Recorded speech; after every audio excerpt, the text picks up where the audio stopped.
ચલો good morning students. Next point છે એ આપણો અનફર્નિશ્ડ એકોમોડેશન.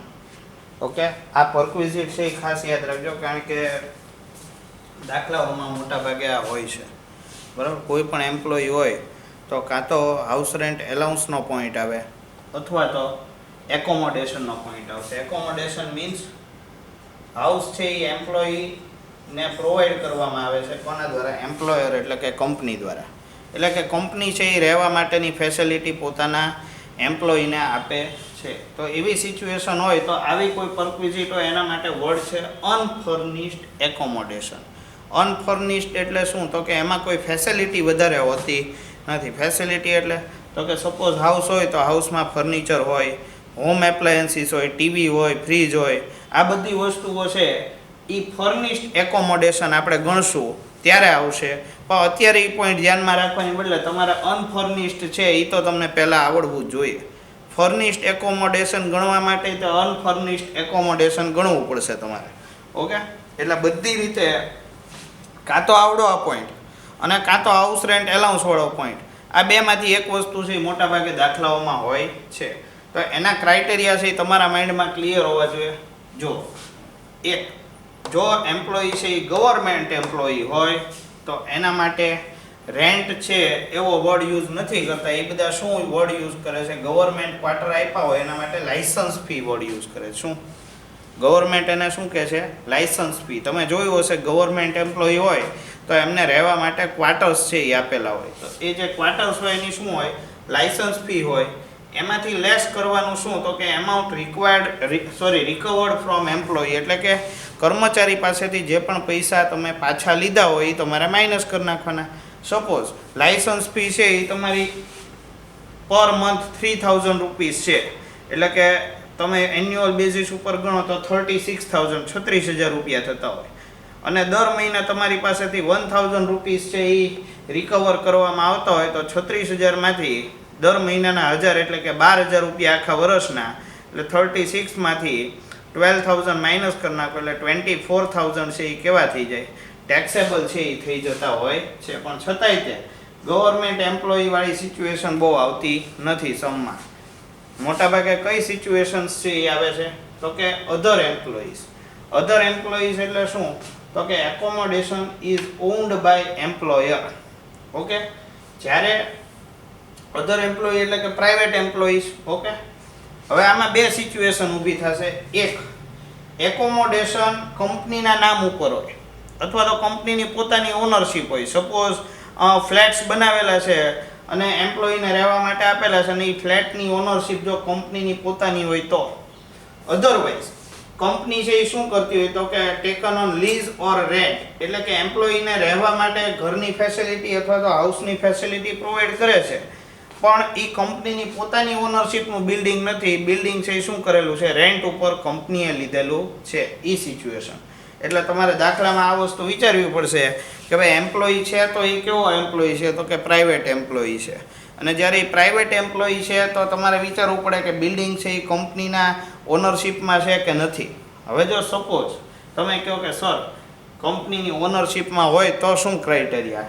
તો જો તમારા સિટીની પોપ્યુલેશન એટલે કે વસ્તી લેસ દેન 10 લાખ એટલે કે 10 લાખથી નીચેની વસ્તીવાળું તમારું સિટી છે તો તમારે તમારી સેલરીના 7.5% કાઉન્ટ કરવાના છે.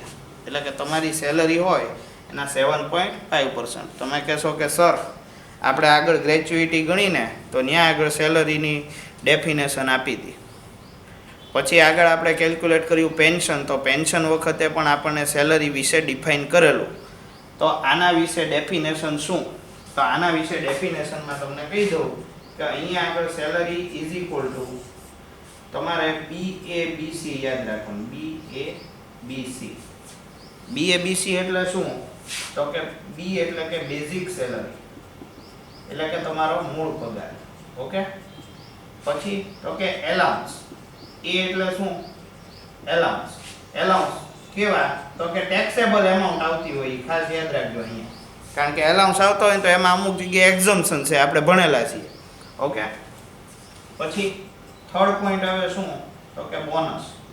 અને fourth point C is equal to commission. Okay, એટલે આટલી વસ્તુઓ છે એ તમારે ધ્યાનમાં રાખવાની છે. ઓકે, એટલે અહીંયા આગળ સેલરી એટલે આ 4 પોઈન્ટ. હવે જો આમાં એક ખાસ તમને બીજી એક વસ્તુ કહી દઉં, ડિયરનેસ એલાઉન્સ માટેનું ક્લેરિફિકેશન આપી દઉં. જ્યારે એમ કીધું હોય કે રિટાયરમેન્ટ બેનિફિટમાં ઇન્ક્લુડ થાય છે, ઓકે, રિટાયરમેન્ટમાં જો ઇન્ક્લુડ થતું હોય તો તમારે કન્સિડર કરવાનું થાય છે. ઓકે, તો લખવાનું, તો જ્યારે આ કેલ્ક્યુલેશન કરીએ ને ત્યારે એલાઉન્સમાં લખવાનું. પણ જો રિટાયરમેન્ટ બેનિફિટમાં ઇન્ક્લુડ નથી થતું અથવા એવું કોઈ ક્લેરિફિકેશન છે જ નહીં તો તમારે ડિયરનેસ એલાઉન્સ છે ભૂલી જવાનું, તો તમારે ગણતરીમાં લેવાનું થતું નથી. Okay, clear point? ચલો, એટલે આ એક ધ્યાનમાં રાખવાનો મુદ્દો હતો, તમને કહી દીધો. ઓકે, પછી જુઓ આગળ, તો કે પોપ્યુલેશન છે એ તમારી 10 lakhs to 25 lakhs હોય તો સેલરીના 10%, એટલે કે બીએબીસી જે કાઉન્ટ કરો એના 10%. તમે કહેશો કે સર આ બીએબીસી ખબર નથી પડતી, આગળ આપણે દાખલો ગણ નાખશું, બરાબર? એક દાખલો ગણાવી દો એટલે તમને આ ક્લિયર થઈ જશે. પછી આગળ ચેક કરીએ તો મોર દેન 25 લાખ વાળું હોય તો 15% ઓફ સેલરી, એટલે કે 25 લાખથી વધારે પોપ્યુલેશન વાળું સિટી હશે તો સેલરીના 15% છે એ તમારે ધ્યાનમાં લેવાના છે. તમે કહેશો સર અચ્છા ક્લિયર, અમને આ વસ્તુ સમજાઈ ગઈ કે અંદર 10 લાખ, પછી 10 to 25 લાખ અને 25 લાખથી મોર હોય તો તમે 7.5%, 10% અને 15%. ઓકે સર, અમને યાદ રહી ગયું. ઓકે, તો આટલી વસ્તુ તો અહીંયા જો ઓનરશિપ કંપનીની હોય તોનો પોઈન્ટ હતો. હવે ઓનરશિપની બદલે કંપની આ બિલ્ડિંગ છે એ રેન્ટ ઉપર અથવા લીઝ ઉપર લીધેલું છે. લીઝ એટલે તમને ખબર હશે ભાડાપટ્ટેથી, બરાબર?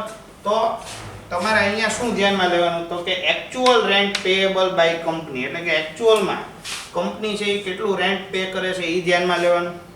સેકન્ડ પોઈન્ટ છે એ 15% ઓફ સેલરી, 15% તમારે સેલરીના ધ્યાનમાં લેવાના છે. અહીંયા જો નીચે ક્લેરિફાઈ કરેલું છે, અહીંયા પોપ્યુલેશન વાળો ક્રાઇટેરિયા અહીંયા જે આપેલો છે એ ધ્યાનમાં નથી લેવાનો. ફ્લેટ તમારે સીધા જ તે 15% છે એ કાઉન્ટ કરવાના છે. તમારે ત્યાં આગળ કોઈ ક્રાઇટેરિયા એપ્લિકેબલ થશે નહીં. હવે આ બંને કેલ્ક્યુલેશન કરો અને એમાંથી જે પણ એમાઉન્ટ તમને મળે તો જે ઓછી હોય એટલે કે લોઅર એમાઉન્ટ હોય એ સિલેક્ટ થઈ જશે. ઓકે, પરક્વિઝિટની એમાઉન્ટ તરીકે. એટલે આ થયું તમારું અનફર્નિશ્ડ હાઉસનું આપણે જે પણ અન્ડરસ્ટેન્ડિંગ કહીએ અથવા તો જે પણ ક્રાઇટેરિયાસ તમને આપેલા છે એ તમારે ખાસ ધ્યાન આપવાનું છે આની ઉપર. કારણ એ છે કે આ તમારા દાખલામાં હશે અને હશે જ તે. ઓકે, એટલે આ પોઈન્ટ છે આપણને ખાસ આવડવો જોઈએ. ઓકે, તો આ થયું અનફર્નિશ્ડ એકોમોડેશન. અને આગળ તમને એક નાનો એવો દાખલો છે એ આપણે ગણતરીમાં લઈ લઈએ એટલે તમને ખબર પડી જાય કે આ અનફર્નિશ્ડ એકોમોડેશન આ બીએબીસી વારે કહે છે 7.5% ને એવો બધા ક્રાઇટેરિયા કહીએ છીએ, તો એ કઈ રીતે ક્રાઇટેરિયા ઇમ્પ્લિમેન્ટ થાય છે એ આપણે એક વખત જોઈ લઈએ. ઓકે.